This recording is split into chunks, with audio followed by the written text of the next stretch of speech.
Ang pahayag kay Juan. Unang kabanata.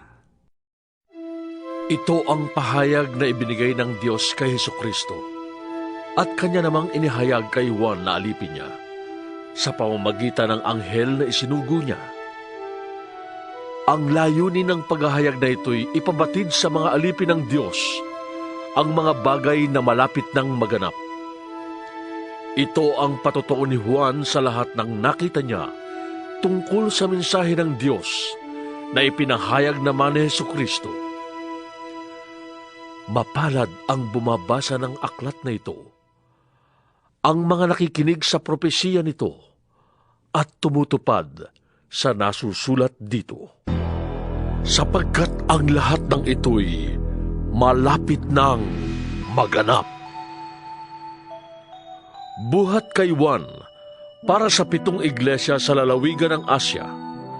Sumainyo ang pagpapala at kapayapaang mula sa Diyos na siyang nakaraan, kasalukuyan at darating, at mula sa 7 espiritong nasa harap ng kanyang trono, at mula kay Hesukristo, ang tapat na saksi, ang unang muling nabuhay at pinuno ng mga hari sa lupa. Iniibig niya tayo, at sa pamamagitan ng kanyang dugo ay pinalaya niya tayo sa ating mga kasalanan. Ginawa niya tayong isang lahi ng mga pari na naglilingkod sa kanyang Diyos at Ama. Kay Hesukristo ang kapurihan at kapangyarihan magpakailanman. Amen. Tingnan ninyo, dumarating siyang nasa mga ulap at makikita siya ng lahat, pati na ng mga sumaksak sa kanyang tagiliran. Tatangis ang lahat ng lipi sa lupa dahil sa kanya. Ganoon nga ang mangyayari. Amen. Ako ang Alpha at ang Omega. Sabi ng Panginoong Diyos na makapangyarihan sa lahat, Diyos sa kasalukuyan, sa nakaraan at siyang darating. Ako'y si Juan, ang inyong kapatid at kasama sa paghihirap at pagtitiis na nararanasan ng mga kabilang sa kanyang kaharian dahil sa pakikipag-isa kay Jesus. Itinapon ako sa pulo ng Patmos sapagkat ipinahayag ko ang salita ng Diyos at ang katotohanang inihayag ni Jesus. Noon ay araw ng Panginoon. Nasa ilalim ako ng kapangyarihan ng Espiritu Santo at narinig ko mula sa aking likuran ang isang malakas na tinig na parang tunog ng trompeta. Sabi niya, "Isulat mo ang iyong nakikita at ipadala mo sa 7 iglesia, sa Efeso, Esmirna, Pergamo, Thyatira, Sardis, Philadelphia, at Laodicea." Lumingon ako upang tingnan ang nagsasalita at nakakita ko ng 7 ilawang ginto. Nakatayo sa gitna ng mga ilawan ang isang parang tao, nakadamit ng hanggang sako, at may gintong pamigkis sa kanyang dibdib. Ang kanyang ulo at buhok ay kasimputi ng balahibo ng tupa o ng niebe, at ang kanyang mga matay parang apoy na nagliliyab. Kumikinang ang kanyang mga paa na parang tansong pinakintab, at parang rumaragas ang tubig ang kanyang tinig. May hawak siyang 7 bituin sa kanang kamay, at lumalabas sa kanyang bibig ang isang matalim na tabak na sa magkabilay may talim. Ang kanyang mukha ay nakakasilaw na parang matinding sikat ng araw. Pagkakita ko sa kanya, para akong patay na bumagsak sa paanan niya. Ngunit ipinatong niya sa akin ang kanyang kanang kamay at sinabi, Huwag kang matakot. Akong simula at ang wakas, at ang nabubuhay. Namatay ako, ngunit tingnan mo. Ako'y buhay ngayon at mananatiling buhay magpakailanman. Nasa ilalim ng kapangyarihan ko ang kamatayan at ang daigdig ng mga patay. Kaya't isulat mo ang iyong nakita, ang nangyayari ngayon at ang mangyayari pa pagkatapos nito. Ito ang kahulugan ng 7 bituing hawak ko at ng 7 ilawang ginto. Ang 7 bituin ay ang mga anghel ng 7 iglesia, at ang 7 ilawang ginto ay ang 7 iglesia. Ikalawang kabanata. Isulat mo sa anghel ng iglesia sa Efeso. Ito ang ipinasasabi ng may hawak ng 7 bituin sa kanyang kanang kamay at lumalakad sa gitna ng 7 ilawang ginto. Nalalaman ko ang mga ginagawa mo, ang iyong mga pagpapakahirap at pagtitiyaga. Alam kong hindi mo kinukonsinti ang masasama. Sinubok mo ang mga huwad na apostol at napatunayan mong sila'y nagsisinungaling. Alam ko ring matyaga ka, nagtiis ng maraming hirap alang-alang sa akin at hindi ka sumuko. Ngunit isang bagay ang ayaw ko sa iyo. Ang pag-ibig mo noong una kang sumampalataya ay nanlalamig na. Alalahanin mo ang dati mong kalagayan. Pagsisihan mo at talikuran ang iyong masasamang gawa at gawin mong muling ang mga ginagawa mo noong una. Kapag hindi ka nagsisi, pupunta ako dyan at aalisin ko sa kinalalagyan ang iyong ilawan. Ngunit ito naman ang napupuri ko sa iyo. Kinapupuotan mo ring tulad ko ang mga ginagawa ng mga Nicolaita. Ang lahat ng may pandinig ay makinig sa sinasabi ng Espiritu sa mga iglesia. Ibibigay ko sa magtatagumpay ang karapatang kumain ng bunga ng punong kahoy na nagbibigay buhay na nasa paraiso ng Diyos. Isulat mo sa anghel ng iglesia sa Esmirna. Ito ang ipinasasabi sa iyo ng simula at wakas, ang namatay at muling nabuhay. Nalalaman ko ang mga pagsubok na dinaranas mo. Alam kong mahirap ka, ngunit ang totoo ay mayaman ka. Nalalaman ko rin ang mga paninirang puri sa iyo ng mga hindi tunay na Hudyo. Ngunit ang totoo, sila'y mga kampon ni Satanas. Huwag kang matakot sa mga pag-uusig na malapit mo nang darasin. Makinig ka. Ipabibilanggo ng Diablo ang ilan sa inyo bilang pagsubok. Magtitiis kayo sa loob ng 10 araw. Manatili kang tapat hanggang kamatayan. At gagantimpalaan kita ng maluwalhating buhay. Ang lahat ng may pandinig ay makinig sa sinasabi ng Espiritu sa mga iglesia. Ang magtatagumpay ay hindi makakaranas ng pangalawang kamatayan. Isulat mo sa anghel ng iglesia sa Pergamo. Ito ang ipinasasabi ng may hawak ng matalas na tabak na sa magkabilay may talim. Nalalaman ko kung saan ka nakatira, sa lugar na pinaghaharian ni Satanas. Ngunit nananatili kang tapat sa akin. Hindi mo tinalikuran ang iyong pananalig sa akin, kahit noong si Antipas na tapat kong lingkod ay patayin dyan sa gitna ninyo sa bayang tinitirhan ni Satanas. Ngunit may hinanakit ako sa iyo. May ilan sa inyo na sumusunod sa turo ni Balaam na nagturo kay Balak upang mahikayat ang mga Israelita upang magkasala. Kaya't kumain sila ng mga pagkain inihandog sa mga Diyos-Diyosan at gumawa sila ng mga kahalayan. May ilan din sa inyong sumusunod sa turo ng mga Nicolaita. Kaya nga, pagsisihan ninyo at talikdan ang inyong mga kasalanan. Kung hindi, pupunta ko dyan sa lalong madaling panahon at pupuksain ko ang mga taong yun sa pamamagitan ng tabak na lumalabas sa aking bibig. Ang lahat ng may pandinig ay makinig sa sinasabi ng Espiritu sa mga iglesia. Ang magtatagumpay ay bibigyan ko ng nakatagong pagkain mula sa langit.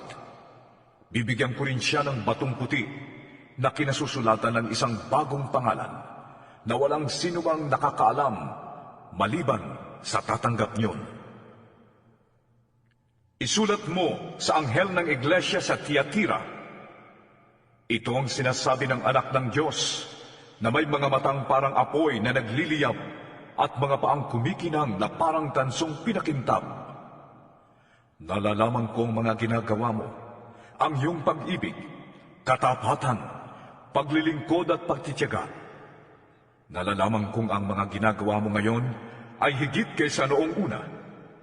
Ngunit ito ang masasabi ko laban sa iyo. Pinapayagan mo si Jezebel, ang babaeng nagpapanggap na propeta, na magturo at linlangin ang aking mga lingkod upang gumawa sila ng kahalayan at kumain ng pagkain inihandog sa mga Diyos-Diyosan. Binigyan ko siya ng sapat na panahon upang pagsisihan at talikdan ang mahalay na pamumuhay.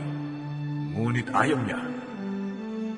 Kaya nga magkakasakit siya ng malubha. Pati ang mga kasama niya sa pangangalo niya. Darana sila ng matinding hirap kung hindi nila pagsisisihan at tatalikuran ang kahalayang ginawa nila sa piling niya. Papatayin ko rin ang kanyang mga anak upang malaman ng mga iglesia na ako ang nakakaalam sa puso't isip ng mga tao. Gagantihan ko ang bawat isa sa inyo ayon sa inyong mga gawa. Ngunit para sa ibang mga taga-Tiatira na hindi nakinig sa masamang turo ni Jezebel at hindi natuto ng tinatawag na mananaling na lihim ni Satanas, ito ang sinasabi ko sa inyo: hindi ko kayo bibigyan ng pasanin, ngunit manatili kayong tapat sa akin hanggang sa pagdating ko. Sa magtatagumpay at tutupad ng kalooban ko hanggang wakas, ibibigay ko ang pamamahala sa mga bansa. Mamamahala siya sa pamamagitan ng kamay na bakal at tuturugin niya ang mga bansa na parang mga palayok. Ibinibigay ko ito kung paanong ibinigay ito sa akin ng Ama. Ibibigay ko rin sa kanya ang tala sa umaga. Ang lahat ng may pandinig ay makinig sa sinasabi ng Espiritu sa mga iglesia. Ikatlong Kabanata. Isulat mo sa anghel ng iglesia sa Sardis. Ito ang sinasabi ng nagtataglay ng 7 Espiritu ng Diyos at ng 7 bituin. Nalalaman ko ang ginagawa mo. Ipinapalagay kang buhay, ngunit ang totoo, ikaw ay patay. Kaya't gumising ka, pag-alabin mo ang mga katangiang nalalabi pa sa iyong buhay upang hindi tutuluyang mamatay. Nakikita kong hindi paganap ang mga nagawa mo sa paningin ng aking Diyos. Kaya nga, alalahanin mo ang mga bagay na iyong tinanggap at narinig. Isagawa mo ang mga yon at pagsisihan mo talikdan ang iyong kasamaan. Kung hindi ka gigising, pupunta ko dyan na gaya ng isang magnanakaw at hindi mo malalaman ang oras ng aking pagdating. Ngunit may ilan sa inyo dyan sa Sardis na nag-ingat na mapanatiling malinis ang kanilang damit, kaya't kasabay ko silang maglalakad na nakasuot ng puti, sapagkat sila'y karapat-dapat. Ang magtatagumpay ay magdaramit ng puti, at hindi ko kailanman aalisin sa aklat ng buhay ang kanyang pangalan. Kikilalanin ko siya sa harap ng aking Ama at ng kanyang mga anghel. Ang lahat ng may pandinig ay makinig sa sinasabi ng Espiritu sa mga iglesia. Isulat mo sa anghel ng iglesia sa Philadelphia. Ito ang sinasabi ng banal at mapagkakatiwalaan, ang may hawak ng susi ni David. Walang makakapagsara ng anumang buksan niya, at walang makakapagbukas ng anumang sarhan niya. Nalalaman ko ang mga ginagawa mo. Alam kong mahina ka, ngunit sinusunod mo ang aking salita, at naging tapat ka sa akin. Kaya't binuksan ko para sa iyo ang isang pinto na hindi maisasara ng kahit sino. Tingnan mo, palalapitin ko sa iyo at paluluhurin ang mga kampon ni Satanas na nagpapanggap na mga Hudyo, ngunit hindi naman at sa halip ay nagsisinungaling.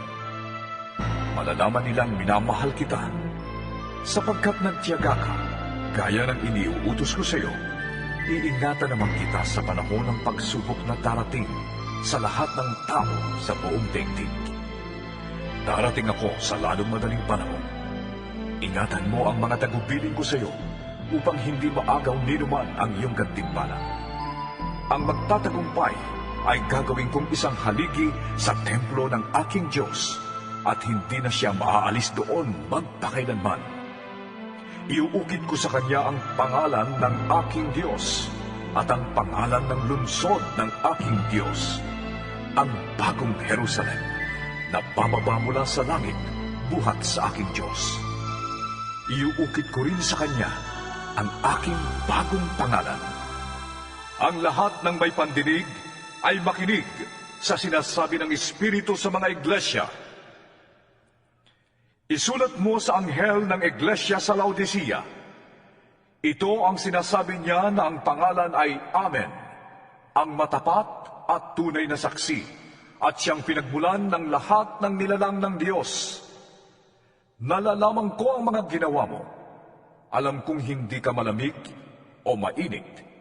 Higit na mabuti kung ikaw ay malamig o mainit. Ngunit dahil sa ikaw ay maligamgam, hindi mainit o malamig, isusuka kita.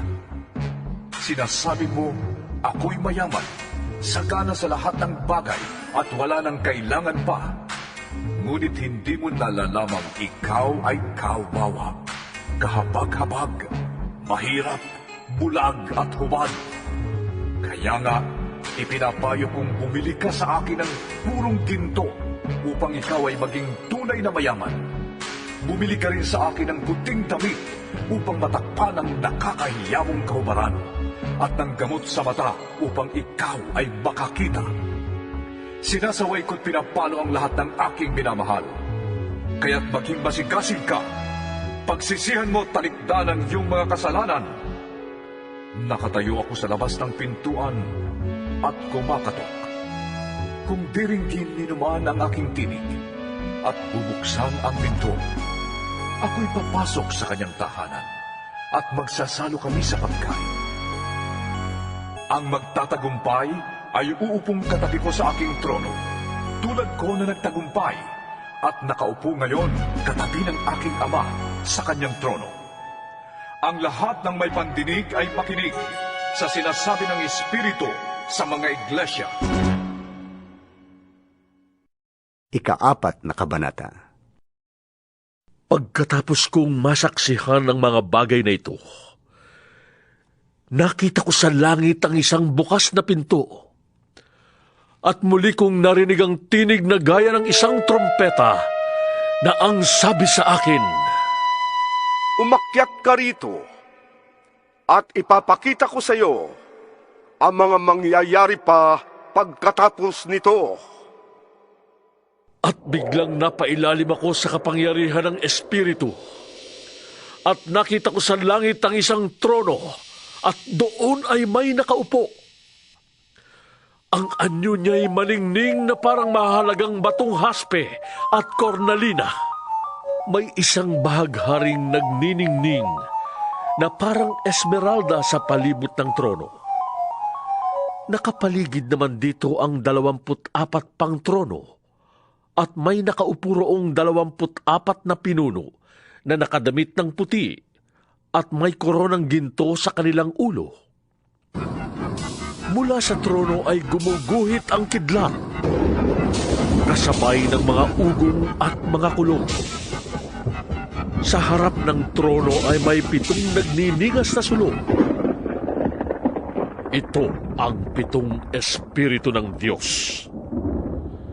Sa harap ng trono ay may tila dagat na salaming sinlinaw ng kristal.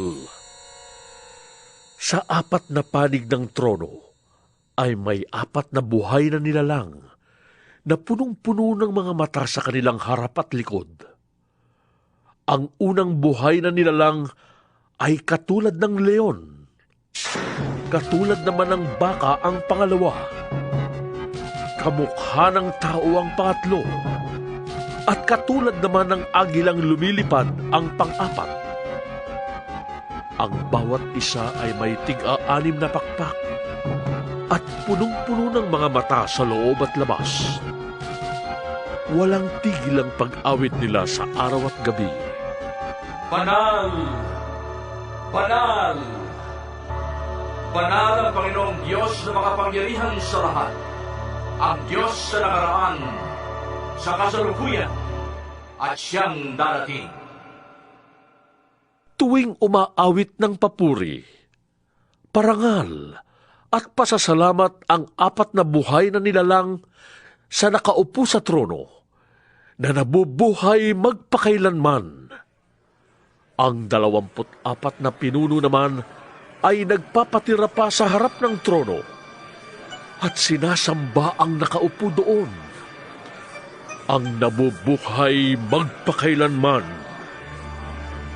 Iniaalay nila ang kanilang korona sa harap ng trono at sinasabi, Aming Panginoon at Diyos, karapat-dapat kang tumanggap ng papurit, karangalan at kapangyarihan sapagkat ikaw ang lumalang sa lahat ng bagay at ayon sa iyong kagustuhan, sila'y nilalang mo at pinapanatili.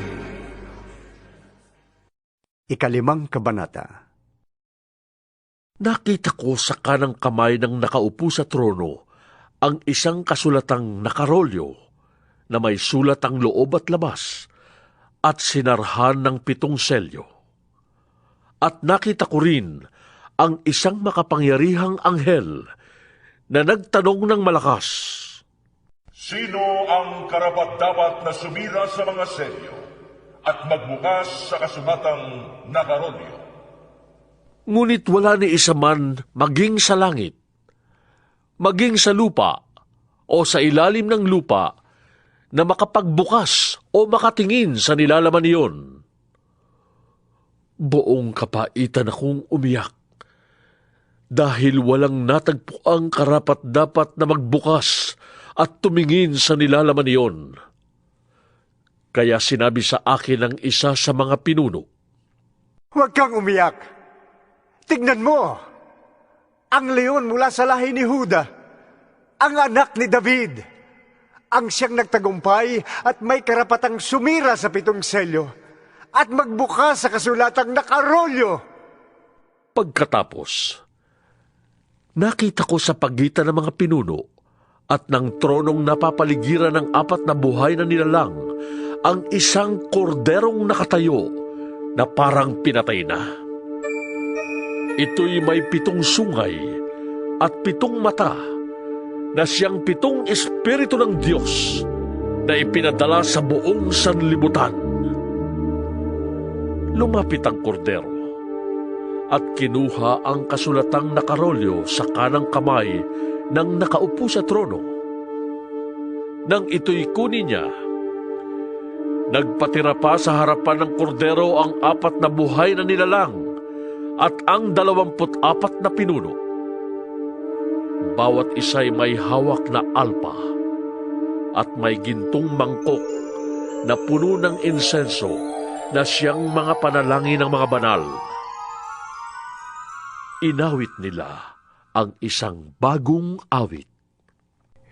Ikaw ang karapat-dapat na kumuha sa kasulatang nakarolyo at sumira sa mga selyo niyon sapagkat pinatay ka at sa pamamagitan ng iyong dugo ay tinubos mo para sa Diyos ang mga tao mula sa bawat lahi, wika, bayan at bansa.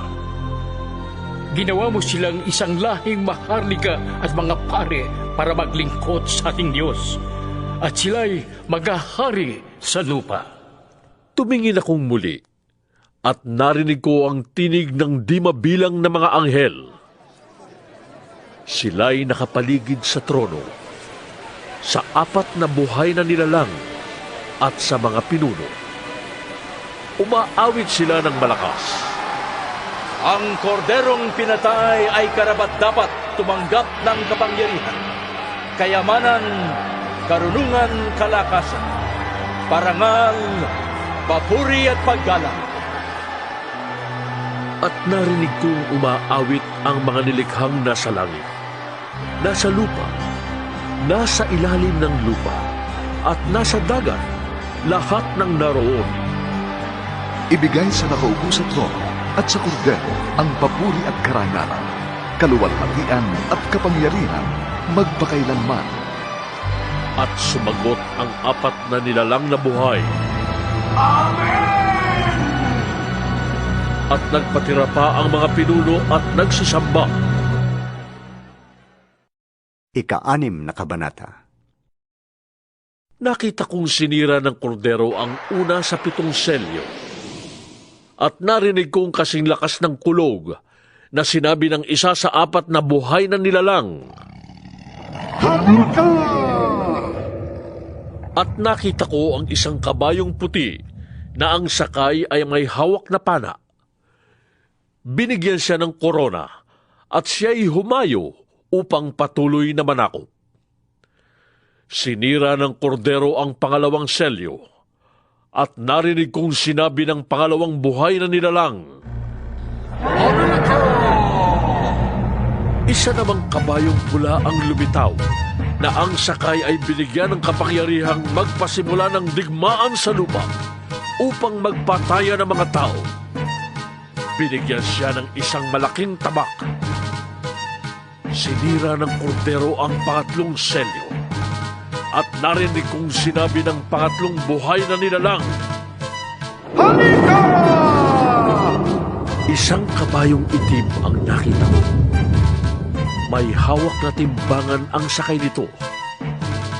May narinig akong parang isang tinig buhat sa kinaroroonan ng 4 na buhay na nilalang na nagsabi, Isang takal na trigo lamang ang mabibili ng sahod sa maghapong trabaho at 3 takal na sibada lamang ang mabibili sa ganon ding halaga. Ngunit huwag mong pinsalain ang langis ng olibo at ang alak. Sinira ng kordero ang 4 na selyo. At narinig kong sinabi ng 4 na buhay na nilalang. Ang nakita ko na may isang kabayong maputla ang kulay. Ang pangalan ng sakay nito'y Kamatayan. At kasunod niya ang Hades. Binigyan sila ng kapangyarihan sa 4 na bahagi ng lupa upang pumatay sa pamamagitan ng tabak, gutom, salot, at mababangis na hayop. Sinira ng kordero ang 5 selyo at nakita ko sa ilalim ng dambana ang kaluluwa ng mga pinatay dahil sa salita ng Diyos at sa matapat na pagsaksi nila dito. Ubus lakas silang sumigaw. O Panginoong makapangyarihan, banal at tapat, huwag na po ninyong patagalin ang paghatol at pagpaparusa sa mga taong pumatay sa amin.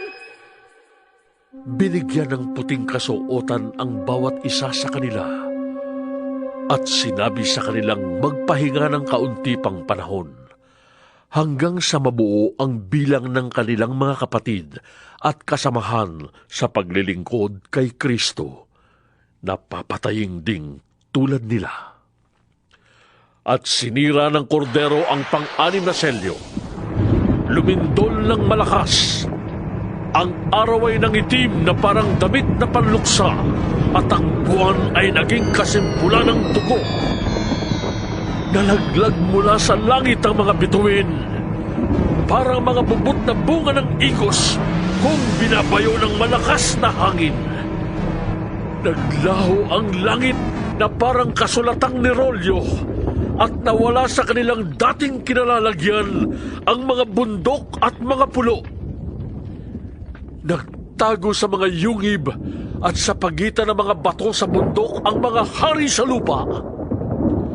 Ang mga gobernador, ang mga pinuno ng hukbo, ang mayayaman, ang makapangyarihan, at lahat ng tao, alipin man o balaya. At sinabi nila sa mga bundok at sa mga bato, Tabunan ninyo kami para makubli kami sa mukha ng nakaupo ng trono at makaiwas sa puot ng kordero sapagkat dumating na ang malaking na araw ng pagbubuhos nila ng kanilang puot. At sino ang makakatanggal? Ikapitong Kabanata. Pagkatapos nito, may nakita naman akong 4 na anghel na nakatayo sa 4 na sulok ng daigdig.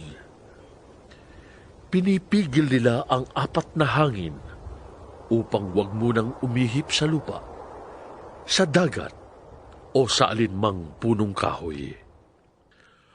At nakita kong umaakyat sa gawing silangan ang isa pang anghel. Taglay ang pantatak ng Diyos na buhay. Humiyaw siya sa 4 na anghel na binigyan ng Diyos ng kapangyarihang maminsala sa lupa at sa dagat. Huwag muna ninyong pinsalain ang lupa, ang dagat, o ang mga punong kahoy, hanggat hindi pa natin nalalagyan ng tatak sa noo ang mga lingkod ng ating Diyos. At sinabi sa akin ang bilang ng mga tinatakan, 144,000 buhat sa 12 lahi ng Israel. Sa lahi ni Huda, 12,000. Sa lahi ni Ruben, 12,000. Sa lahi ni Gad, 12,000. Sa lahi ni Aser, 12,000. Sa lahi ni Neftali, 12,000. Sa lahi ni Manases, 12,000. Sa lahi ni Simeon, 12,000. Sa lahi ni Levi, 12,000. Sa lahi ni Isakar, 12,000. Sa lahi ni Zabulon, 12,000. Sa lahi ni Jose, 12,000. Sa lahi ni Benjamin, 12,000.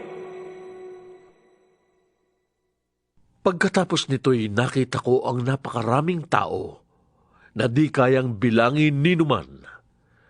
Sila'y mula sa bawat bansa, lahi, bayan at wika. Nakatayo sila sa harap ng trono at ng kordero. Nakadamit ng puti at may hawak na mga palaspas. Sinasabi nila ng malakas, "Ang kaligtasan ay mula sa kordero at sa ating Diyos na nakaupo sa trono." Tumayo ang lahat ng anghel sa palibot ng trono at ng mga pinuno at ng 4 na nilalang na buhay. At sila'y nagpatira pa sa harap ng trono at sumamba sa Diyos. Sabi nila, Amen! Sa ating Diyos ang papuri, kaluwalhatian, karunungan, pasasalamat, karangalan, kapangyarihan at lakas magpakailanman. Amen! Tinanong ako ng isa sa mga pinuno, Sino ang mga taong nakadamit ng puti? At saan sila nanggaling? Ginoo, kayo po ang nakakaalam. Ang sagot ko. At sinabi niya sa akin, Sila ang mga nagtagumpay sa gitna ng matinding paghihirap. Nilinis nila at pinaputi sa dugo ng kordero ang kanilang damit. Iyan ang dahilan kung bakit sila ay nasa harap ng trono ng Diyos at naglilingkod sa Kanya sa templo araw at gabi. At ang nakaupo sa trono ang kukup-kup sa kanila. Hindi na sila magugutom ni mauuhaw. Hindi na sila mabibilad sa araw ni mapapaso ng anumang matinding init. Sapagkat ang korderong nasa gitna ng trono ang magiging pastol nila. Sila'y dadalhin niya sa mga bukal ng tubig na nagbibigay buhay at papahirin ng Diyos ang bawat luha sa kanilang mga mata. 8 Kabanata. Nang sirain ng kordero ang 7 selyo, naghari sa langit ang katahimikan sa loob ng halos kalahating oras. Pagkatapos nito'y nakita ko ang 7 anghel na nakatayo sa harapan ng Diyos at binigyan ng trumpeta ang bawat isa sa kanila. Dumating ang isa pang anghel na may dalang gintong sunugan ng insenso at tumayo naman sa harap ng dambana. Binigyan siya ng maraming insenso upang ihandog sa dambanang ginto na nasa harap ng trono, kalakip ng dalangin ng mga pinili ng Diyos.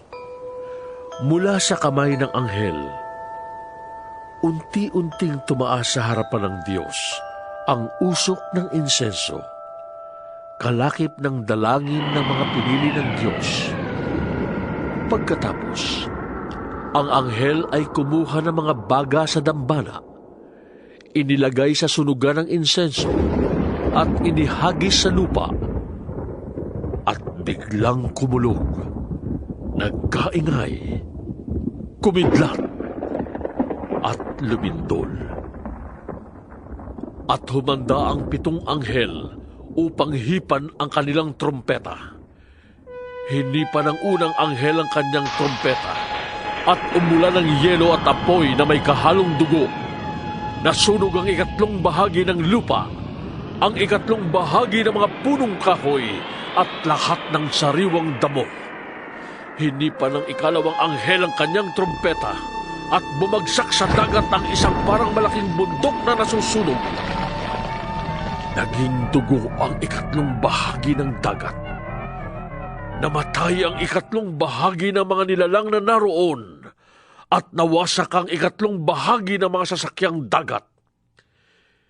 Hinipan ng 3 anghel ang kanyang trompeta, at nahulog mula sa langit ang isang malaking bituing nagliliyab na parang sulo, at bumagsak sa 3 bahagi ng mga ilog at mga bukal. Ang bituin ay tinatawag na kapaitan. Pumait ang 3 bahagi ng tubig, at maraming tao ang namatay pagkainom nito. Hinipan ng 4 na anghel ang kanyang trompeta, at napinsala ang 3 bahagi ng araw, ng buwan, at ng mga bituin, kaya't nawala ang 3 bahagi ng kanilang liwanag. Nagdilim ang 3 bahagi ng maghapon, at walang tumanglaw sa 3 bahagi ng magdamag. Pagkatapos ay nakita ko ang isang agilang lumilipad sa kalawakan, at narinig ko itong sumisigaw.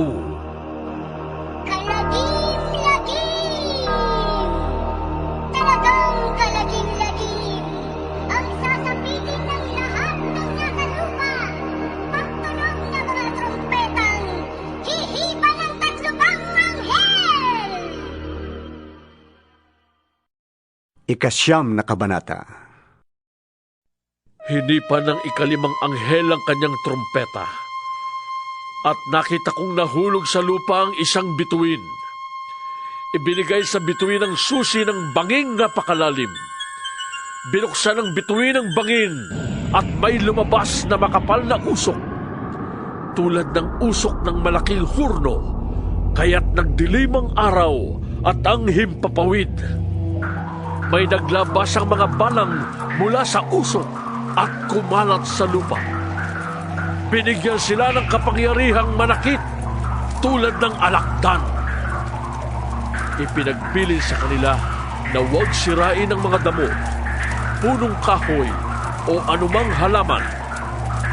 Ang mga tao lamang na walang tatak ng Diyos sa kanilang noo ang sasaktan nila. Hindi pinahintulutan ng mga balang na patayin ang mga taong ito, kundi pahirapan lamang sila sa loob ng 5 buwan. Parang kagat ng alakdan ang kirot na dulot ng mga balang na ito. Sa loob ng panahong iyo'y hahanapin ng mga tao ang kamatayan, ngunit hindi nila ito makikita. Iibigin nilang mamatay, ngunit lalayuan sila ng kamatayan. Ang mga balang ay parang mga kabayong handa sa pakikipagdigma. Sila ay may putong na parang koronang ginto, at parang mukha ng tao ang kanilang mukha. Parang buhok ng babae ang kanilang buhok. at parang ngipin ng leon ang kanilang ngipin. Natatakpan ng parang mga baluting bakal ang kanilang dibdib, at ang tunog ng kanilang pakpak ay parang dagundong ng mga karwaheng hila ng mga kabayong papunta sa labanan. Sila'y may buntot na may tulis gaya ng sa alakdan. Nasa buntot nila ang kapangyarihang manakit ng mga tao sa loob ng 5 buwan. Ang hari nila'y ang anghel na bantay sa banging napakalalim. Ang kanyang pangalan sa wikang Hebreo ay Abaddon, at sa wikang Griego'y Apollyon. Nakaraan na ang unang lagim. 2 pa ang darating. Hinipa ng ika-6 na anghel ang kanyang trompeta, at nakarinig ako ng tinig mula sa mga sulok ng damba ng ginto na nasa harapan ng Diyos. Iniutos nito sa anghel na may trompeta. Halagan mo ang 4 na anghel na nakakampo sa tabi ng malaking ilog Euphrates. At pinalaya ang 4 na anghel upang patayin nila ang 3 bahagi ng sangkatauhan. Talagang inihanda sila para sa oras, araw, buwan at taong ito. Sinabi sa akin na ang bilang ng hukbong nakakabayo ay 200 milyon. Nakita ko sa pangitain ng mga kabayo at ang mga dibdib ng mga sakay nito ay may mapulang panangga na gaya ng apoy, asul na gaya ng safiro, at dilaw na parang asupre. Parang ulo ng leon ang ulo ng mga kabayo. Bumubuga ng apoy, usok at asupre ang kanilang bibig. Ang 3 salot na pumatay sa 2 bahagi ng sangkatauhan ay ang apoy, usok at asupre na mula sa kanilang bibig. Ang kapangyarihan ng mga kabayo ay nasa kanilang mga bibig at nasa kanilang mga buntot na parang ahas, at may ulo na siyang ginagamit nila sa pananakit. Ang natira sa sangkatauhan na hindi namatay sa mga salot na ito'y hindi nagsisi. Hindi sila tumalikod ni tumigil ng pagsamba sa mga demonyo at sa mga Diyos-Diyos ang ginawa ng kanilang kamay, mga larawang ginto, pilak, tanso, bato at kahoy na di nakakakita, nakakarinig o nakakalakad man. Ni hindi rin nila pinagsisihan ang kanilang mga pagpatay, pangkukulam, kahalayan at pagnanakaw. 10 kabanata. Pagkaraan nito, nakita ko ang isa pang makapangyarihang anghel na bumababa mula sa langit. Siya'y nababalot ng ulap at may bahaghari sa kanyang ulunan. Nagniningning na parang araw ang kanyang mukha at parang mga haliging apoy ang kanyang mga binti. May tangan siyang isang maliit na kasulatang nakabukas.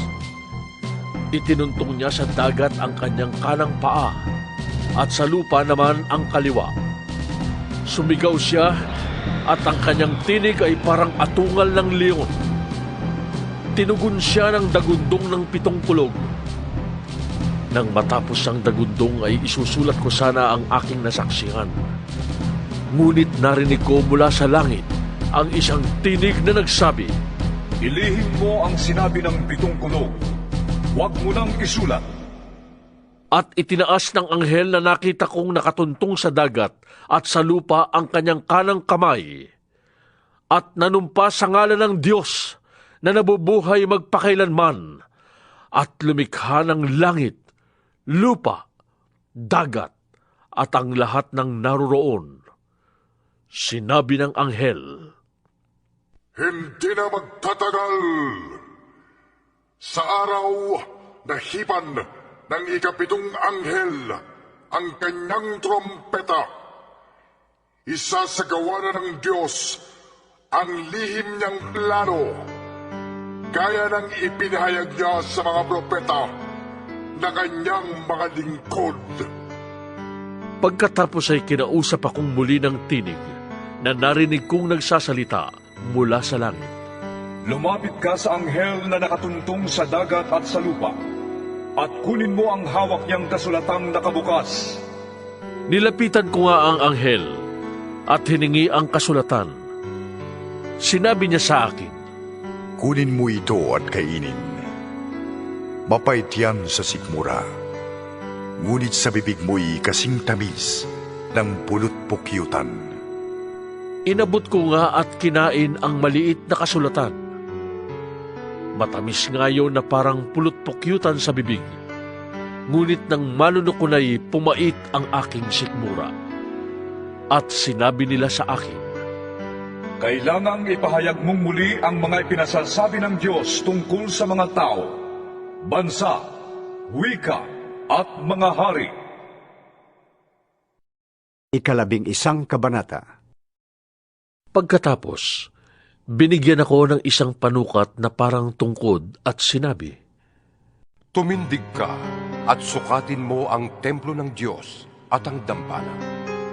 At bilangin mo ang mga sumasamba roon. Ngunit, huwag mo nang sukatin ang mga bulwagan sa labas ng templo, sapagkat ibinigay na yon sa mga taong di kumikilala sa Diyos. Hindi nila igagalang ang banal na lungsod sa loob ng 42 buwan.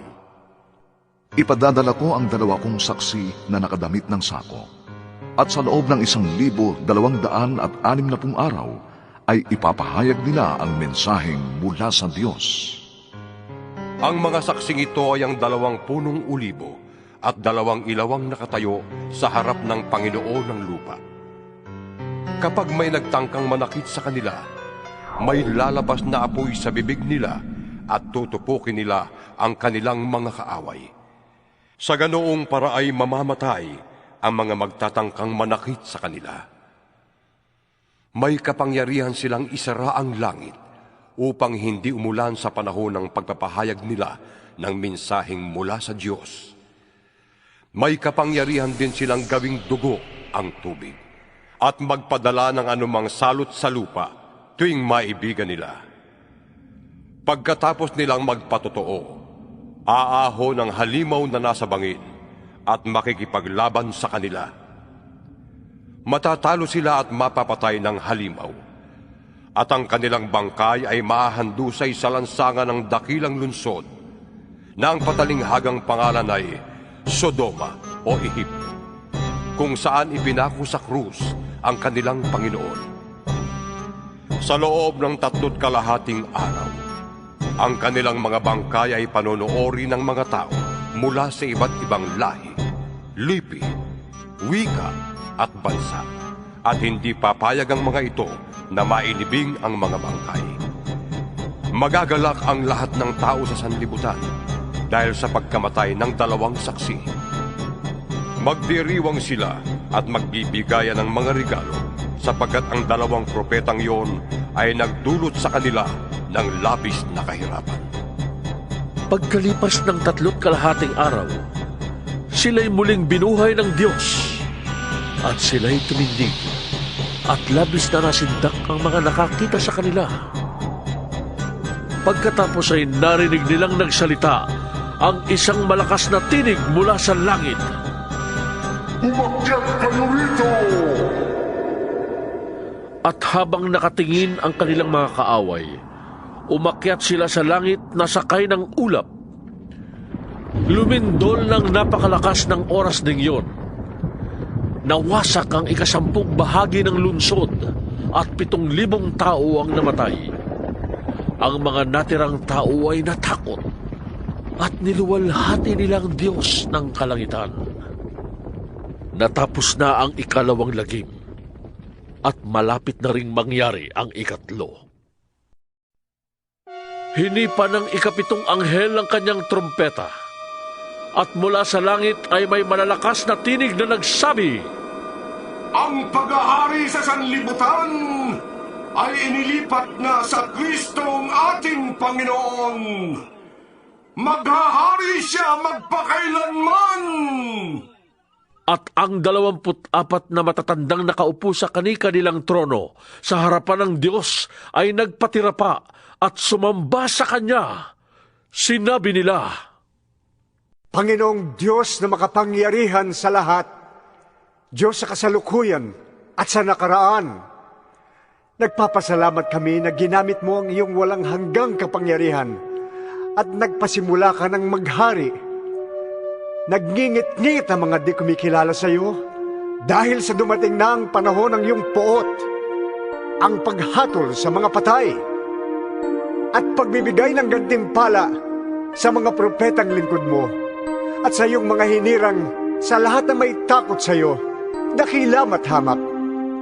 Panahon na upang lipulin mo ang mga sumira sa sanlibutan.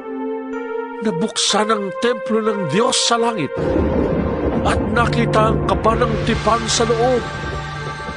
Pagkatapos ay gumuhit ang kidlat, dumagundong ang kulong, narinig ang malalakas na ingay, lumindol at umulan ng yelo. 12 kabanata. Kasunod nito'y lumitaw sa langit ang isang kakaibang tanda. Isang babaeng nadadamitan ng araw at nakatuntong sa buwan. Ang ulo niya'y may koronang binubuo ng 12 bituin. Malapit na siyang manganak, kaya't napapasigaw siya sa matinding hirap. Isa pang tanda ang lumitaw sa langit. Isang pulang dragon na napakalaki. Ito'y may 7 ulo at 10 sungay. At may korona ang bawat ulo. Kinaladkad ng kanyang buntot ang 3 bahagi ng mga bituin sa langit at inihagis sa mga iyon sa lupa. Pagkatapos, tumayo siya sa paanan ng babaeng malapit ng manganak upang lamunin ang sanggol sa sandaling ito'y isilang. Ang babae ay nagsilang ng sanggol na lalaki. Ngunit may umagaw sa bata at dinala ito sa Diyos sa kanyang trono. Ang sanggol na ito ang itinakdang maghahari sa lahat ng bansa sa pamamagitan ng kamay na bakal. Ang babae naman ay tumakas papunta sa ilang, sa isang dakong inihanda ng Diyos para sa kanya, upang maalagaan siya roon sa loob ng 1,260 araw. Pagkaraan nito'y nagkaroon ng digmaan sa langit. Pinamunuan ni Miguel ang kanyang mga anghel sa pakikipaglaban sa dragon at sa mga kampo nito. Natalo ang dragon at ang kanyang mga kampo at pinalaya sila sa langit. Itinapon ang dambuhalang dragon, ang matandang ahas na ang pangalay Diablo o Satanas, na nandaraya sa buong sanlibutan. Itinapon siya sa lupa, pati ang kanyang mga kampo. At narinig ko ang isang malakas na tinig mula sa langit na nagsasabi, "Dumating na ang pagliligtas ng Diyos! Ipinamalas na niya ang kaniyang lakas bilang hari. Ipinamalas din ni Kristo ang kaniyang kapangyarihan, sapagkat pinalayas na sa langit ang umuusig araw at gabi sa mga kapatid natin.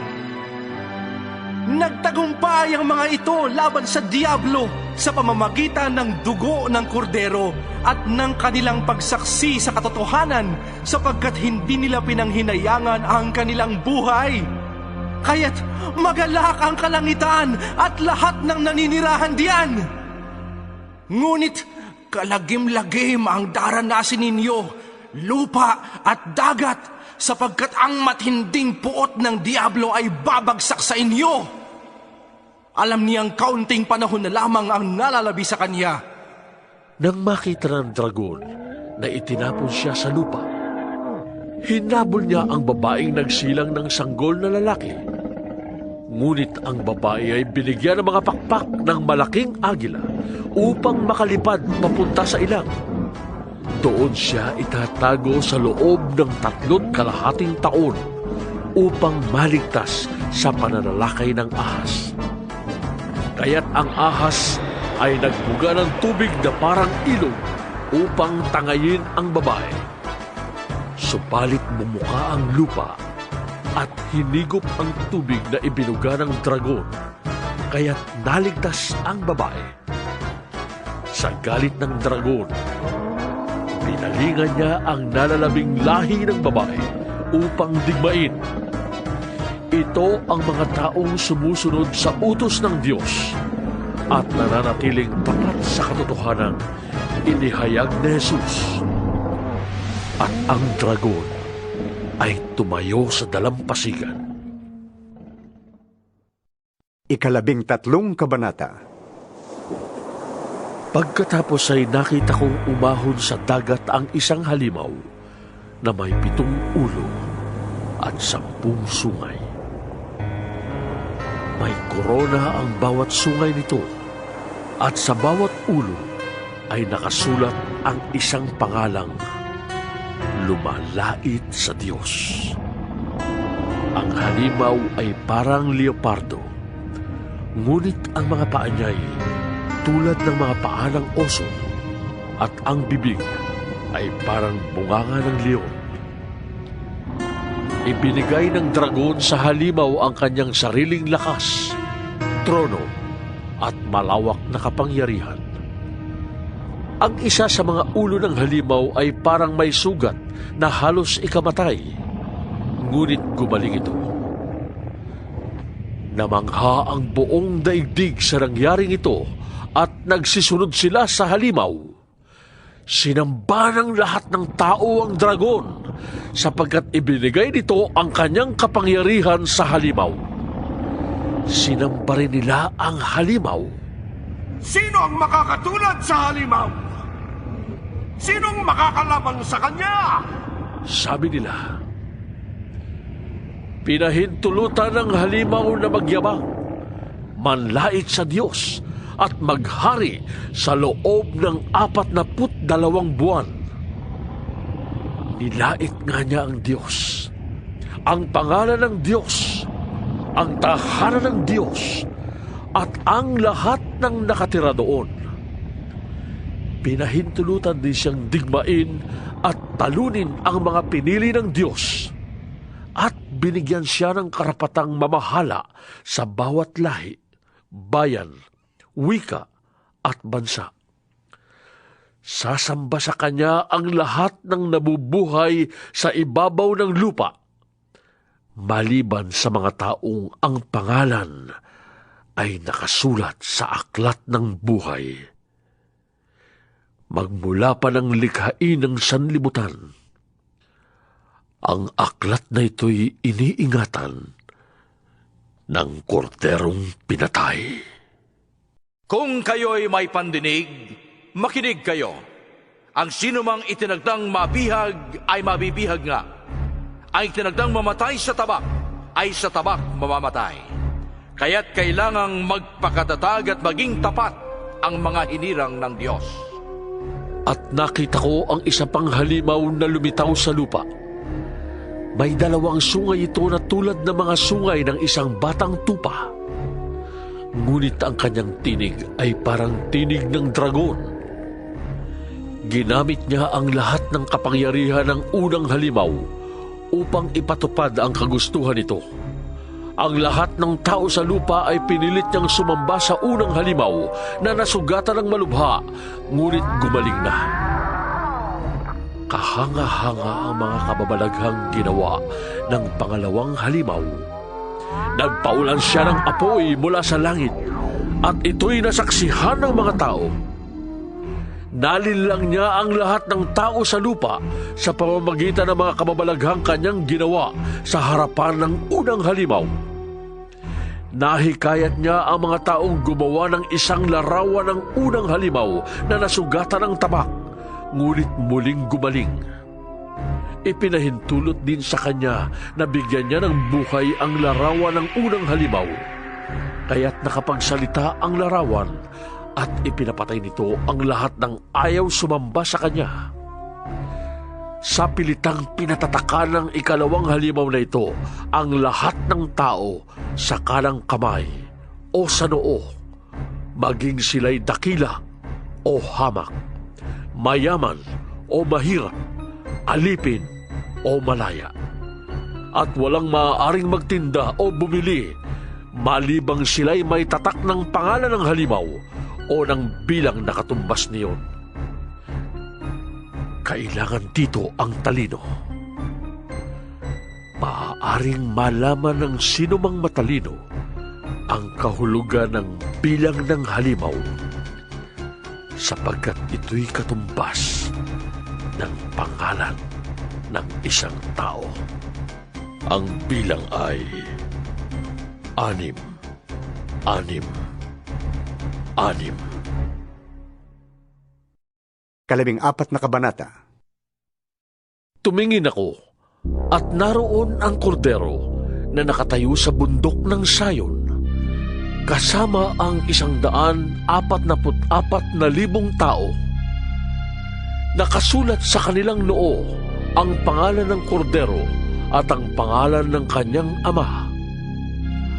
At narinig ko mula sa langit ang isang tinig na sinlakas na mga alon sa dagat at nagundong ng kulog.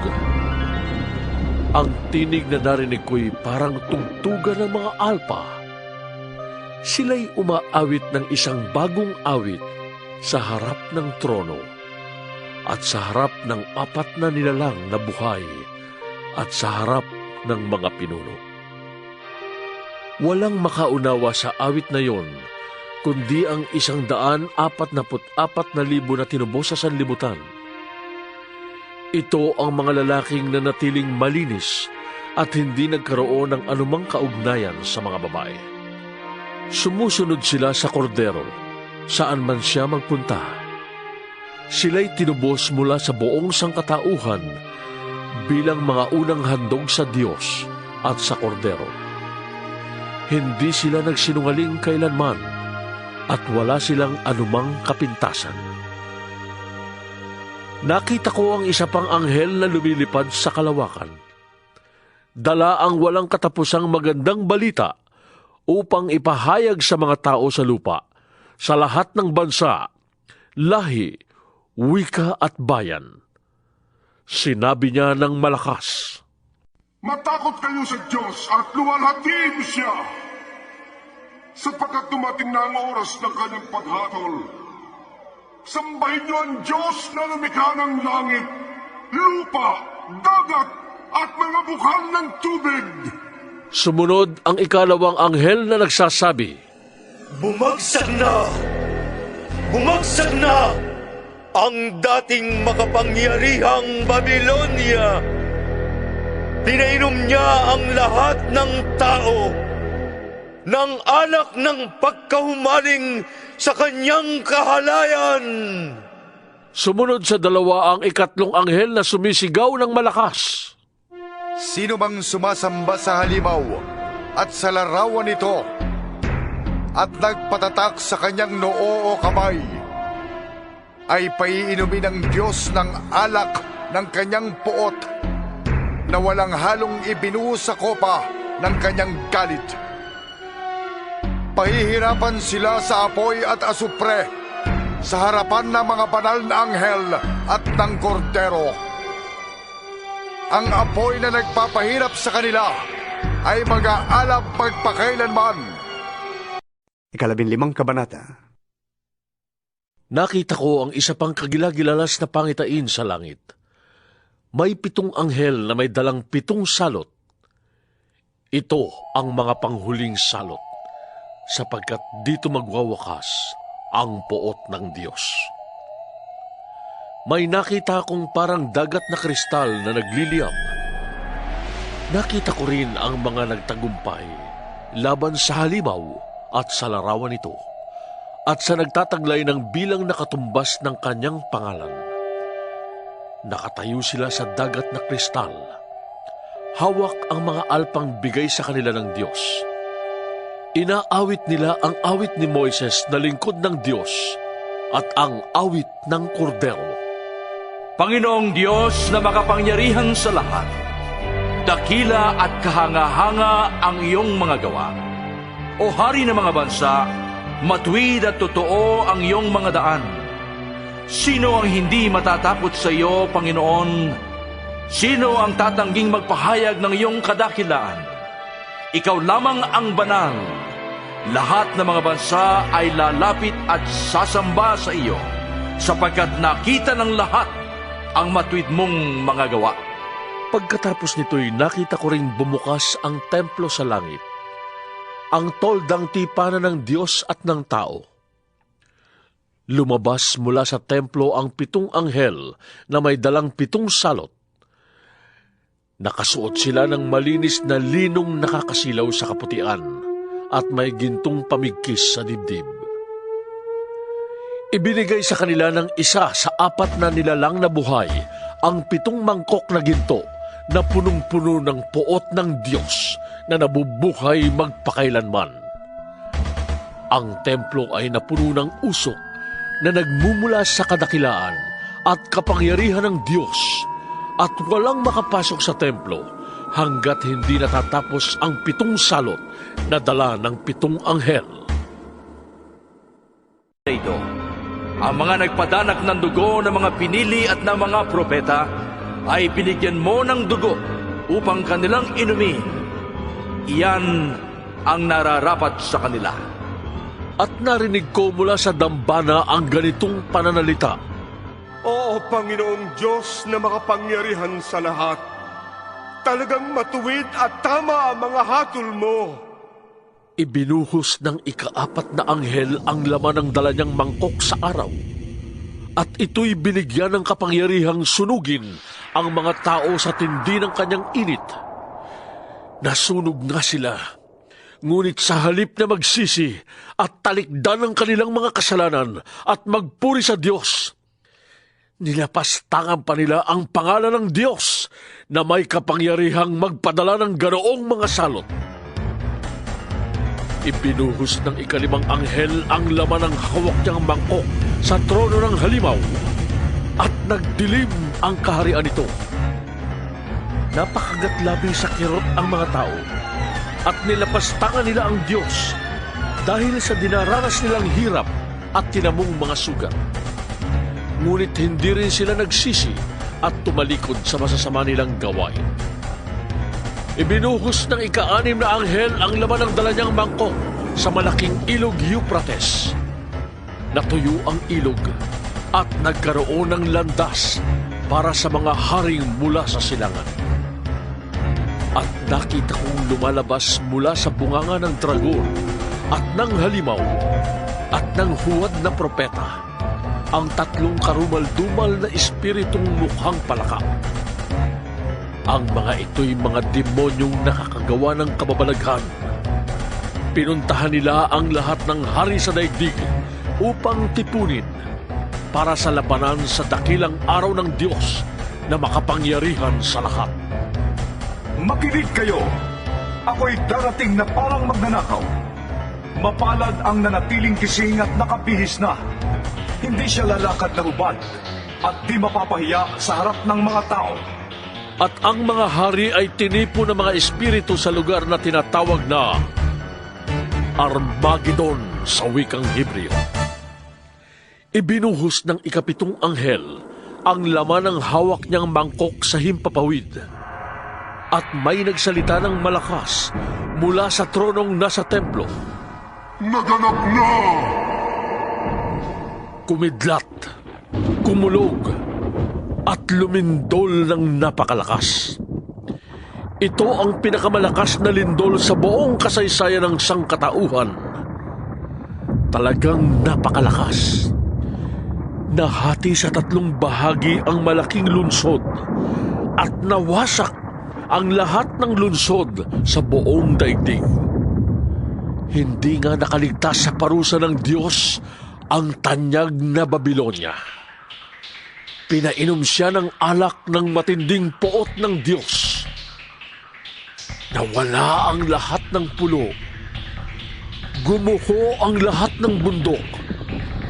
Umulan ng malalaking tipak ng yelo na tumitimbang ng halos 50 kilo ang bawat isa, at nabagsakan ang mga tao. At nilapastangan ng mga tao ang Diyos. dahil sa nakakapangilamot na salot na dinaranas nila. 17 kabanata. Pagkatapos, ang isa sa 7 anghel na may dalang 7 mangkok ay lumapit sa akin at sinabi niya, Halika, ipapakita ko sa iyo kung paano parurusahan ang reyna ng kahalayan na nakaupo sa ibabaw ng maraming ilog. Ang mga hari sa lupa ay nakiapid sa babaeng ito at nilasing niya sa alak ng kanyang kahalayan ang lahat ng tao sa sanlibutan. Noon ay nasa ilalim ako ng kapangyarihan ng Espiritu at inihatid ako ng anghel sa dakong ilang. Nakita ko roon ang isang babaeng nakasakay sa isang pulang halimaw. Ang halimaw ay may 7 ulo at 10 sungay. Nakasulat sa buong katawan nito ang lahat ng paglapastangan sa Diyos. Ang damit ng babae ay kulay ube at pula. Ang kanyang mga alahas ay ginto, mahahalagang bato at perlas. Hawak niya ang isang gintong kopa na puno ng kanyang kasumpa-sumpang mga gawa at kahiyahiyang pangangalo niya. Nakasulat sa kanyang noo ang isang pangalang may lihim na kahulugan. Ang tanyag na Babylonia, ang ina ng mga nangangalo niya at ng lahat ng kahalayan sa lupa. At nakita kong lasing ang babaeng ito sa dugo ng mga hinirang at ng mga martir, ang mga pinatay dahil kay Jesus. Nang gilalas ako nang makita ko siya. Bakit ka nang gilalas? Tanong sa akin ng anghel. Sasabihin ko sa iyong kahulugan ng babae at ng sinasakyan niyang halimaw na may 7 ulo at 10 sungay. Ang halimaw na nakita mo ay buhay nung una, ngunit patay na ngayon. Muli itong lilitaw buhat sa banging napakalalim at tuluyang mapapahamak. Ang mga taong nabubuhay sa lupa na ang pangalan ay hindi nakasulat sa aklat ng buhay mula pa nang likhain ang sanlibutan ay magugulat kapag nakita nila ang halimaw sapagkat pinatay na siya, ngunit muling lilitaw. Kailangan dito ang talino at pangunawa. Ang 7 ulo ay ang 7 bundok na inuupuan ng babae. Inilalarawan din ito ang 7 hari. Bumagsak na ang 5 sa kanila, naghahari pa ang isa, at ang huli ay hindi pa dumarating. Pagdating niya, sandali lamang siyang maghahari. At ang halimaw na buhay noong una, ngunit ngayon wala na, ay isa sa 7 hari at siyang magiging ika-8. Siya ay mapapahamak. Ang 10 sungay na nakita mo ay 10 haring hindi pa naghahari, ngunit mamamahala silang kasama ng halimaw sa loob ng 1 oras. Iisa ang layunin ng 10 ito, at ipapailalim nila sa halimaw ang kanilang kapangyarihan at karapatan. Makikidigma sila laban sa kordero, ngunit sila'y matatalo nito, sapagkat ito ang Panginoon ng mga Panginoon at Hari ng mga hari. Kasama niya sa tagumpay ang kanyang mga tinawag, pinili at tapat na tagasunod. Sinabi rin sa akin ng anghel, ang nakita mong mga ilog na kinauupuan ng babae ay mga lahi, mga bansa at mga wika. Ang 10 sungay na nakita mo at ang halimaw ay mapopoot sa reyna ng kahalayan. Aagawin nila ang lahat ng ari-arian nito at iiwanan siyang hubad. Kakainin nila ang kanyang laman at susunugin ang matitira. Niloob ng Diyos na sila'y magkaisa at ipailalim nila sa halimaw ang kanilang karapatan at kapangyarihan, hanggang sa maganap ang mga salita ng Diyos. Ang babaeng nakita mo ay ang tanyag na lungsod na sinusunod ng mga hari sa lupa. 18 kabanata. Pagkatapos nito, nakita kong bumababa mula sa langit ang isang anghel na may malaking kapangyarihan. Nagliwanag ang buong daigdig dahil sa kanyang kaluwalhatian. Ubus lakas siyang sumigaw. Bumagsak na! Bumagsak na ang tanyag na Babilonia. Ngayon ay tahanan na lamang siya ng mga demonyo, bilangguan ng masasamang espiritu, ng maruruming ibon at ng marurumi at kasuklam-suklam na mga hayop. Sapagkat pinainom niya ng alak ng kanyang kahalayan ang lahat ng bansa. Nakiapid sa kaniya ang mga hari sa lupa, at ang mga mangangalakal sa buong daigdig ay yumaman sa kaniyang mahalay na pamumuhay. Narinig ko mula sa langit ang isa pang tinig na nagsasabi, Umalis ka sa Babilonia, bayang ko. Huwag kang makibahagi sa kanyang mga kasalanan, upang hindi ka maparusahang kasama niya.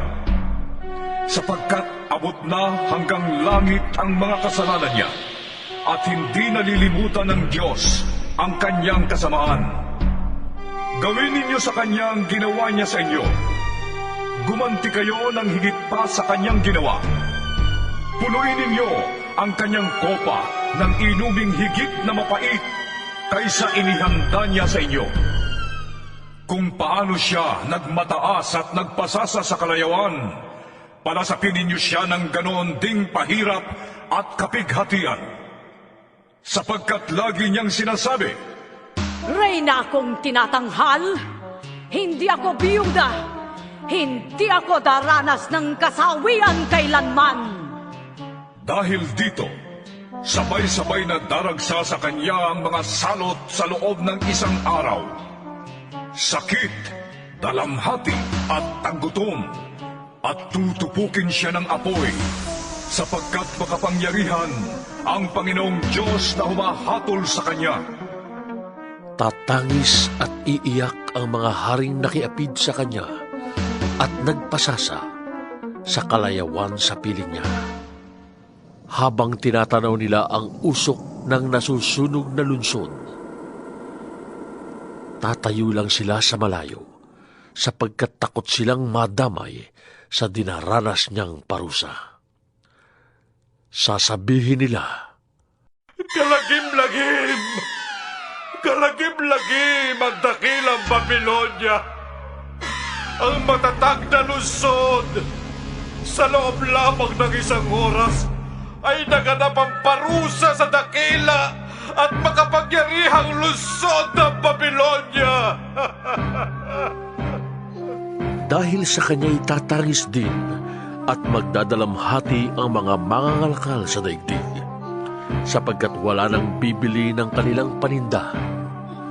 Wala nang bibili ng kanilang mga ginto, pilak, alahas at perlas, mga lino, seda, telang kulay ube at pula, lahat ng uri ng mabangong kahoy, mga kagamitang iyari sa pangil ng elepante, mamahaling kahoy, tanso, bakal at marmol. Wala nang bibili ng kanilang sinamon, mga pampalasa, kamanyang, mira at insenso, alak at langis, harina at trigo, mga baka at tupa, mga kabayo at karwahe, mga alipin, at pati buhay ng tao. Wala na ang lahat ng mga bagay na hinangad mo. Ang lahat ng kayamanan mo, pati na ang iyong kagandahan, ay napahamak na kasama mo. At hindi na masisilayan ng mga tao kailanman. Hindi lalapit ang mga mangangalakal na yumaman sa lungsod na iyon, sapagkat takot silang madamay sa kanyang paghihirap.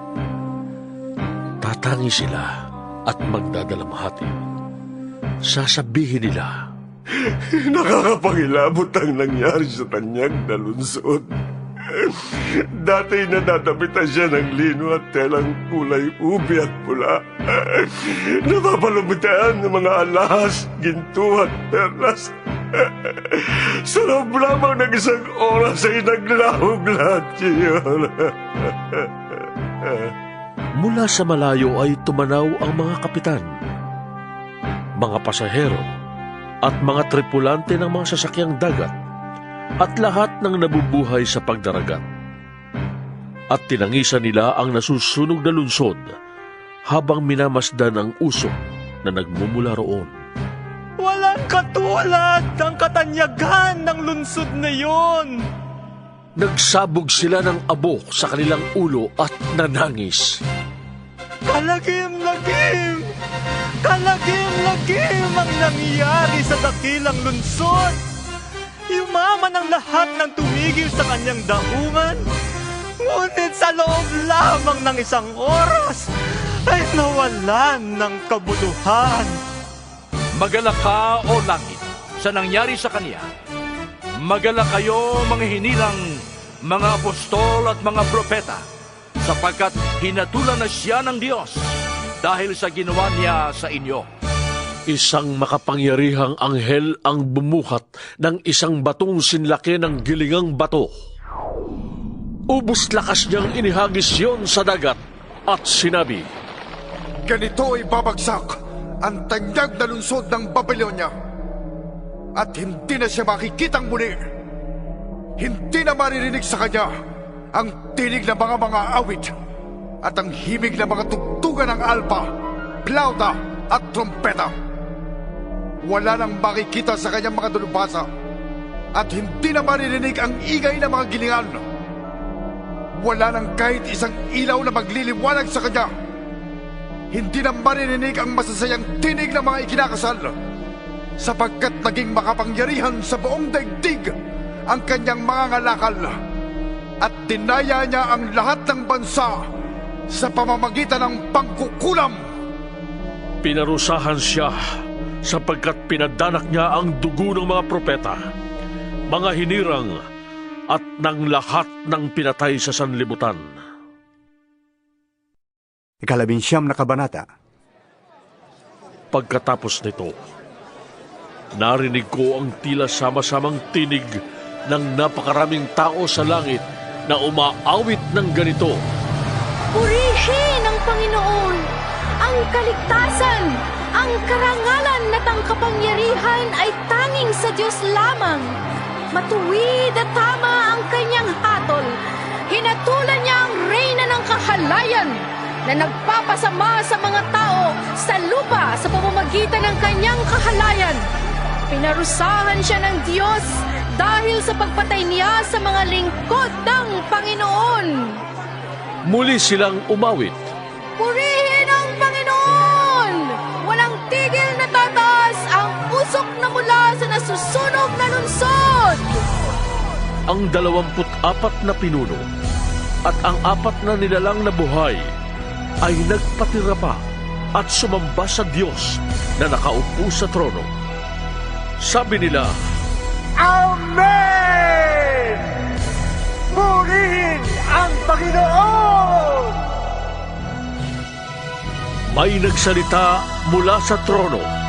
Purihin ninyo ang ating Diyos, kayong lahat ng mga lingkod niya, maging dakila at hamak, kayong may banal na takot sa Kanya.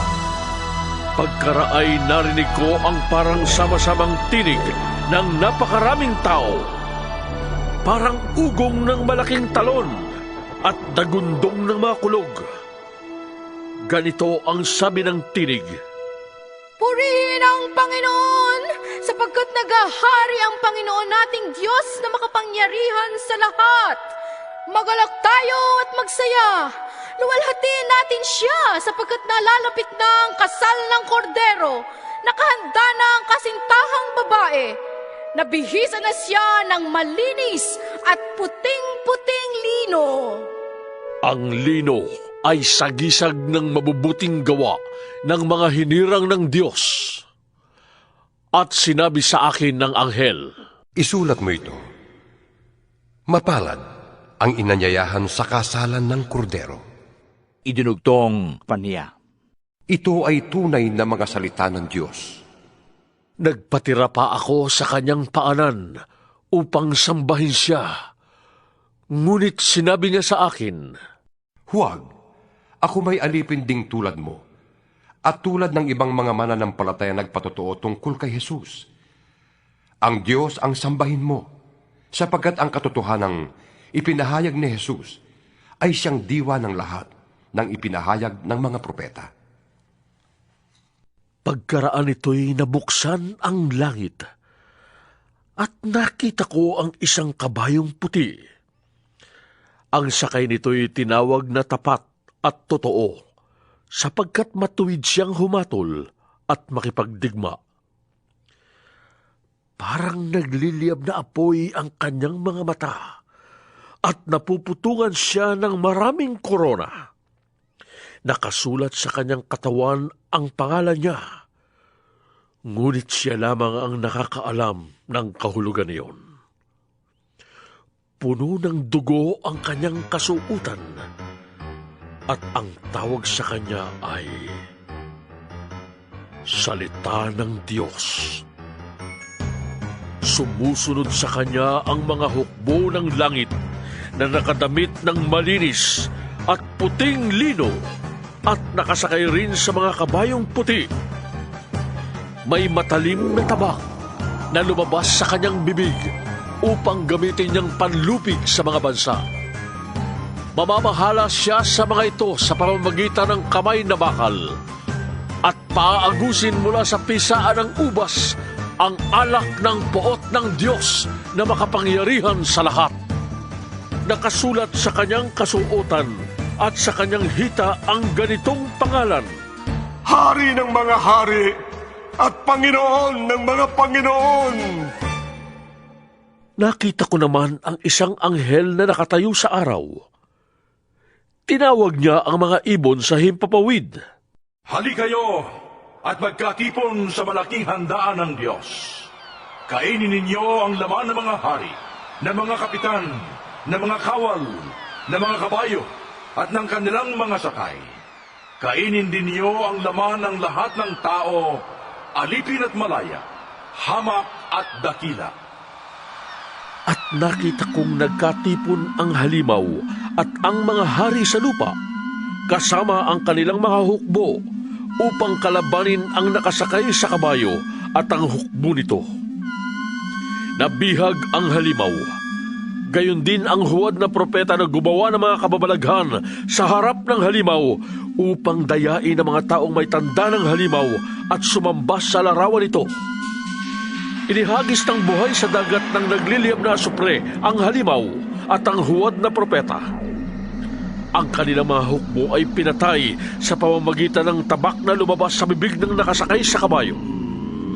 Nabusog ng husto ang mga ibon sa pagkain ng kanilang mga bangkay. 20 kabanata. Pagkatapos ay nakita ko ang isang anghel na bumababa mula sa langit. Hawak ang isang malaking kadena at ang susi ng banging walang kasing lalim. Sinunggaban niya ang dragon, ang matandang ahas, na walang iba kundi ang Diablo o si Satanas, at ginapos ito sa loob ng 1,000 taon. Ito'y inihagis ng anghel sa banging walang kasing lalim, saka isinara at tinataka ng pinto nito upang hindi siya makalabas at makapandaya pa sa mga bansa hanggang di natatapos ang 1,000 taon. Pagkatapos nito'y palalayain siya sa loob ng maikling panahon. At nakakita ko ng mga trono, at ang mga nakaupo doon ay binigyan ng karapatang humatol. Nakita ko rin ang mga kaluluwa ng mga taong pinugutan dahil sa pagpapatotoo tungkol kay Jesus at sa pagpapahayag ng salita ng Diyos.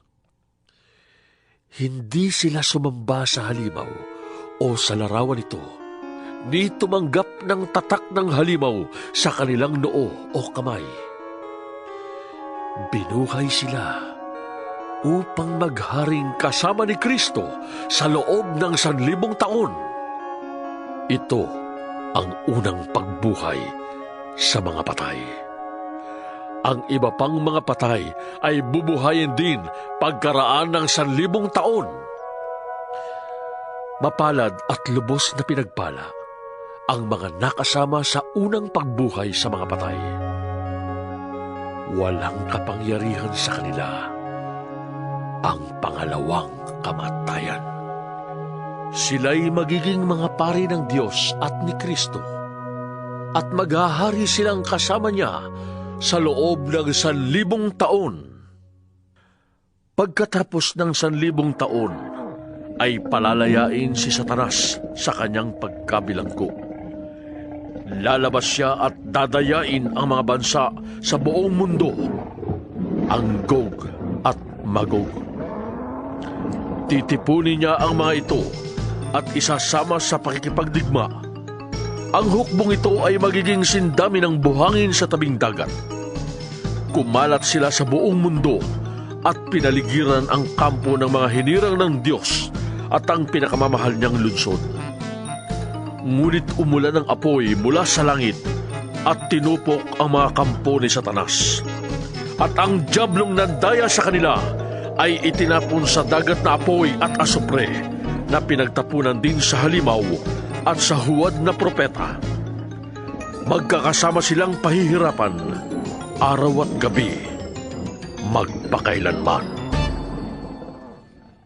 Pagkatapos nito'y nakita ko ang isang malaking tronong puti at ang nakaupo doon.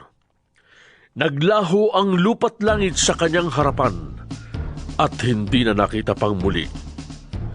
Nakita kong nakatayo sa harap ng trono ang mga namatay, maging dakila at hamak, at binuksan ng mga aklat.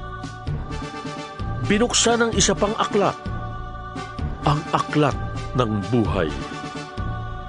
Hinatulan ang mga patay ayon sa kanilang ginawa, batay sa nakasulat sa mga aklat.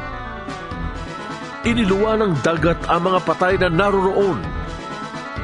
Iniluwa din ng kamatayan at ng daigdig ng mga patay ang mga nakalagak sa kanila. Hinatulan ang lahat ayon sa kanilang mga ginawa. Pagkatapos ay itinapon din sa dagat na apoy ang kamatayan at ang Hades.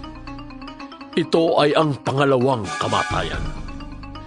Itinapon sa dagat na apoy ang sinumang hindi nakasulat ang pangalan sa aklat ng buhay. 21 kabanata. Pagkatapos nito, nakita ko ang isang bagong langit at isang bagong lupa.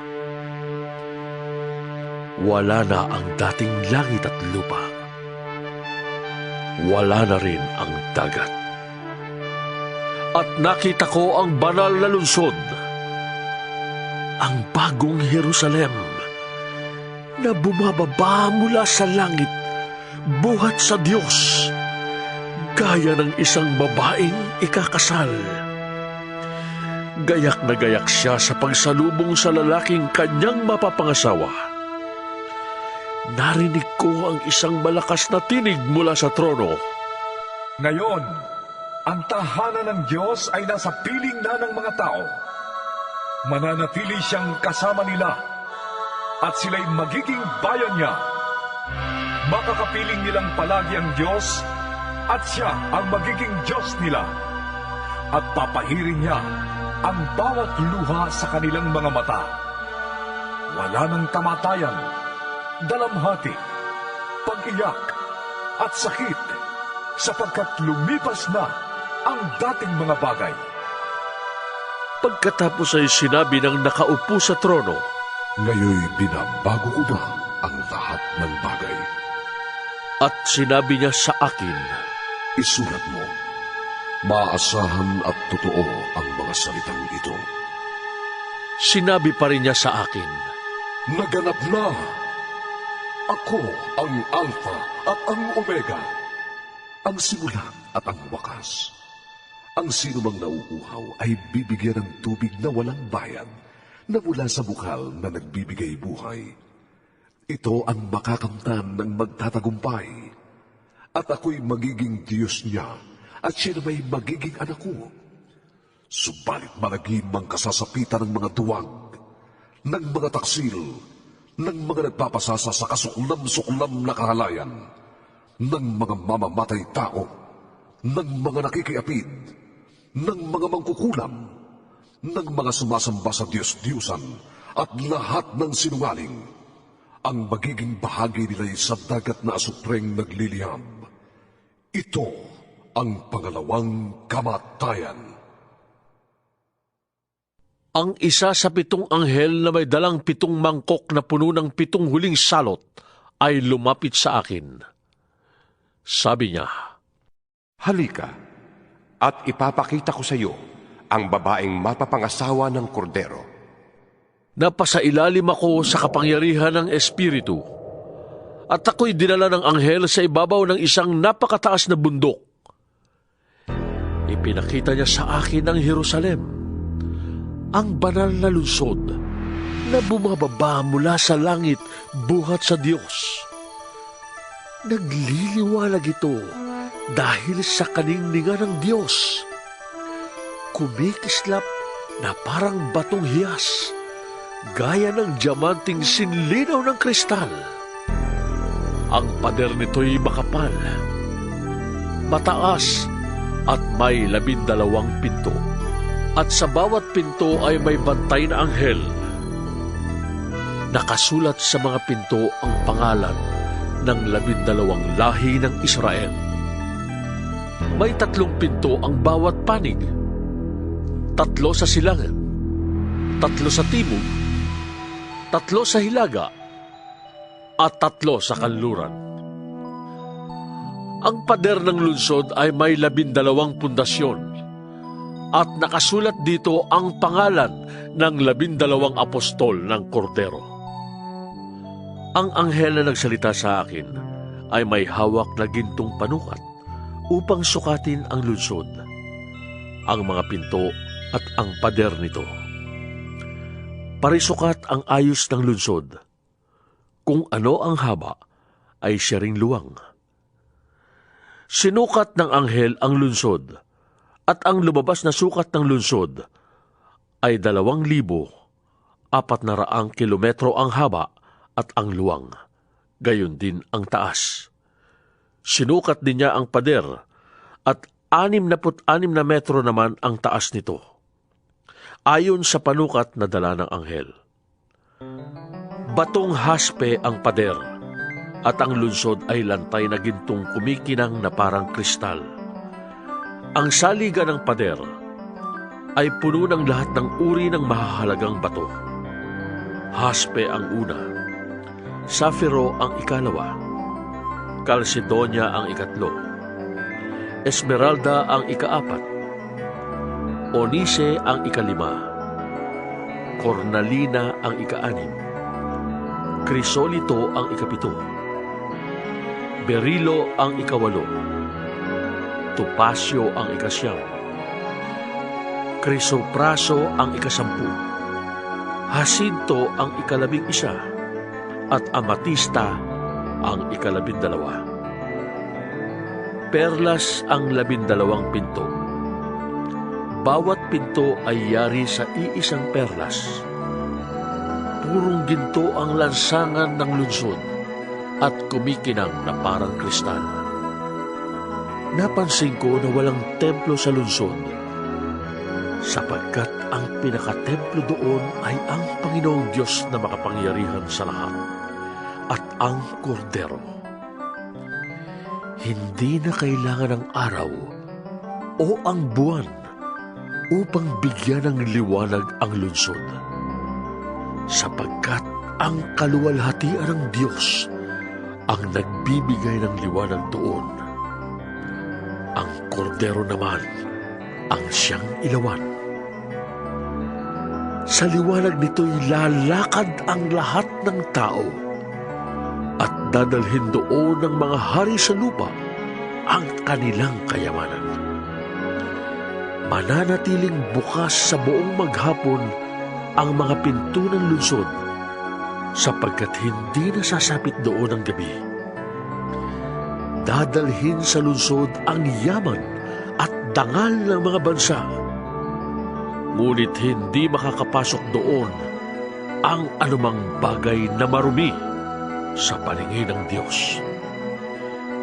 Ito'y ang mga gumagawa ng masama at ang mga sinungaling, ang mga tao lamang na ang pangalan ay nakasulat sa aklat ng buhay na iniingatan ng kordero ang makakapasok sa lungsod. 22 kabanata.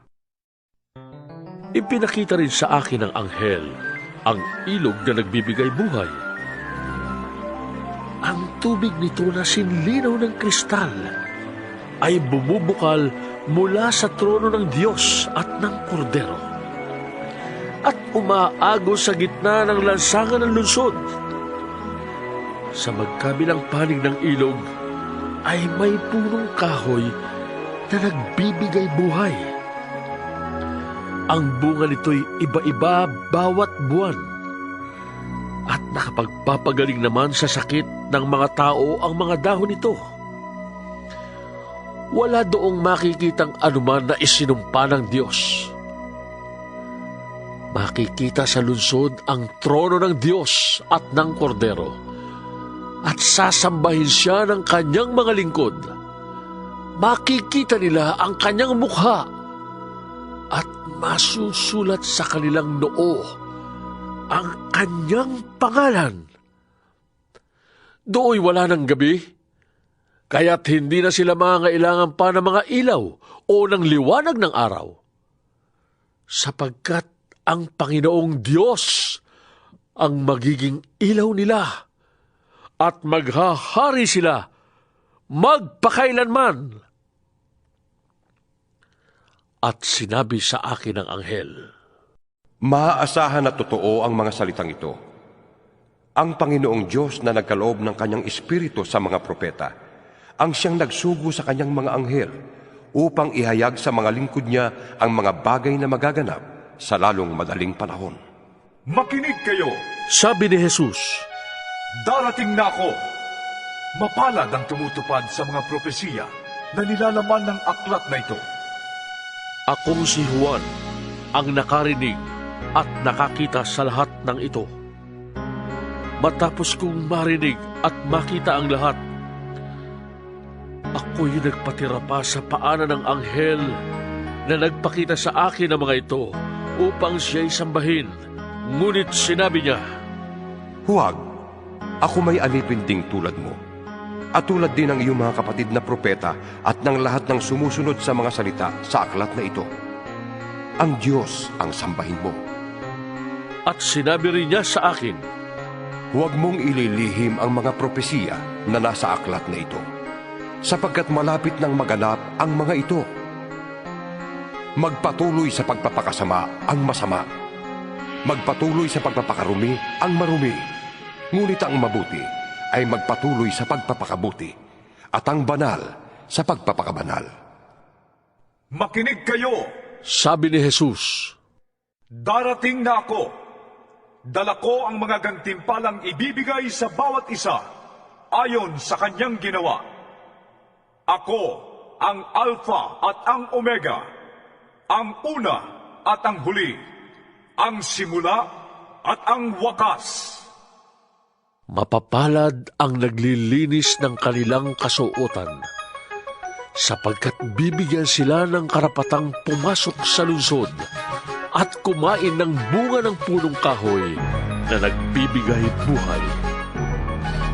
Subalit maiiwan sa labas ng lungsod ang mga makasalanan, ang mga mangkukulam, ang mga nakikiapid, ang mga mamamatay tao, ang mga sumasamba sa Diyos-Diyosan, at ang mga sinungaling sa salita at sa gawa. Akong si Jesus ang nagsugo sa aking anghel upang ang mga bagay na ito'y ipahayag sa inyo na nasa mga iglesia. Ako'y mula sa angkan ni David. Ako ang maningning na tala sa umaga. Sinasabi ng Espiritu at ng babaeng ikakasal, Hali kayo! Lahat ng nakakarinig nito ay magsabi rin, Hali kayo! Lumapit ang sinumang nauuhaw. Umuha ang may gusto ng tubig na nagbibigay buhay. Ito'y walang bayad. Akong si Juan ay nagbibigay ng babala sa sinumang makarinig sa mga propesiya na nasa aklat na ito. Ang sinumang magdaragdag sa nilalaman ng aklat na ito ay daragdagan ng Diyos ng parusa. Idaragdag sa Kanya ang mga salot na nakasulat dito. Ang sinumang mag-alis ng anuman sa mga propesiyang naririto ay aalisan naman ng Diyos ng karapatan sa bunga ng punong kahoy na nagbibigay buhay at sa banal na lungsod na binabanggit dito. Sinasabi ng nagpapatotoo sa lahat ng ito, Tiyak na nga, darating na ako. Amen. Sana'y dumating ka na, Panginoong Jesus. Naway makamta ng lahat ang pagpapala